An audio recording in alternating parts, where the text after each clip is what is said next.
Coming up on 5 Minute News. On second anniversary of insurrection, Republican Congress has no speaker. Biden gets tough on border, putting limits on asylum. And Putin orders temporary ceasefire that Kyiv will not consider. It's Friday, January 6. I'm Anthony Davis.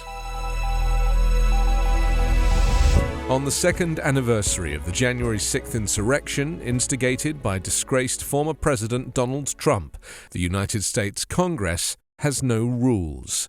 For a long and frustrating third day, divided Republicans kept the Speaker's chair sitting empty as party leader Kevin McCarthy failed again and again in an excruciating string of ballots to win enough GOP votes to seize the chamber's gavel, despite already occupying the Speaker's office. Pressure was building as McCarthy lost 7th, 8th, and then historic 9th, 10th, and 11th rounds of voting, surpassing the number 100 years ago in a prolonged fight to choose a speaker in a disputed election.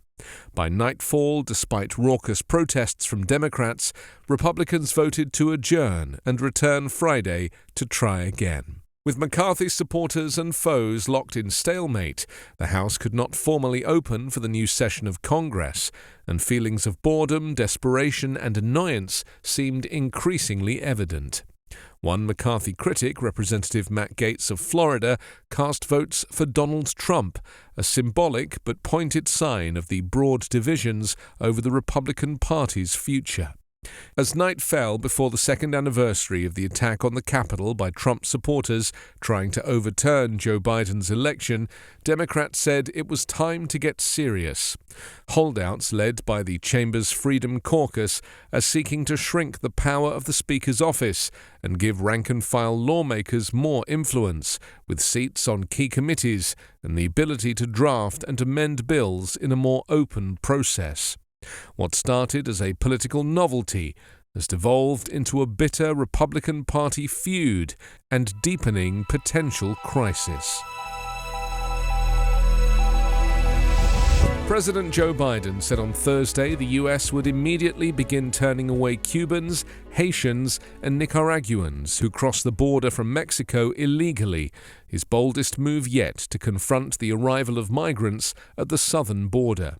The new rules expand on an existing effort to stop Venezuelans attempting to enter the U.S., which began in October and led to a dramatic drop in Venezuelans coming to the southern border. Together, they represent a major change to immigration rules that will stand even if the Supreme Court ends a Trump-era public health law that allows U.S. authorities to turn away asylum seekers.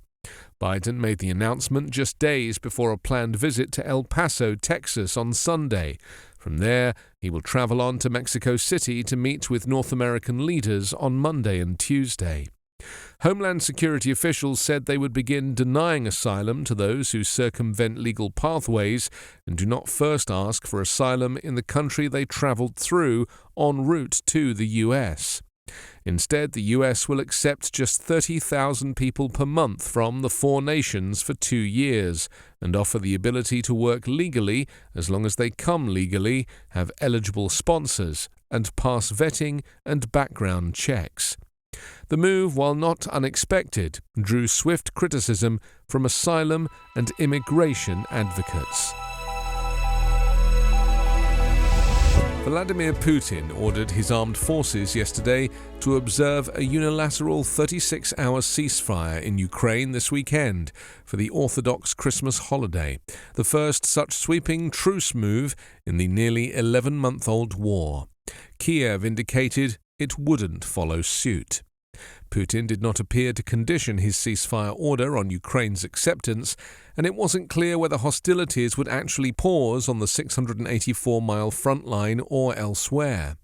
Ukrainian President Volodymyr Zelensky dismissed the Russian move as playing for time to regroup its invasion forces and prepare additional attacks. At various points during the war that began February 24, Russian authorities have ordered limited local truces to allow civilian evacuations or other humanitarian purposes. Thursday's order was the first time Putin has directed his troops to observe a ceasefire throughout Ukraine. The order didn't specify whether it would apply to both offensive and defensive operations. It wasn't clear, for example, whether Russia would strike back if Ukraine kept fighting. Ukrainian officials from Zelensky on down dismissed Putin's moves. US President Joe Biden said it was interesting that Putin was ready to bomb hospitals, nurseries and churches on Christmas and New Year's. I think he's trying to find some oxygen, he said, without elaborating. State Department spokesman Ned Price said Washington had little faith in the intentions behind this announcement, adding that Kremlin officials have given us no reason to take anything that they offer at face value.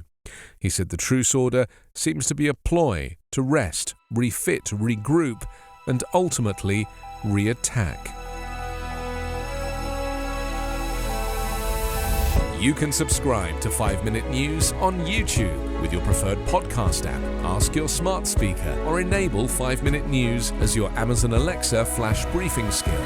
Subscribe, rate and review online at 5minute.news. 5-Minute News is an Evergreen podcast covering politics, inequality, health and climate, delivering independent, unbiased and essential world news daily.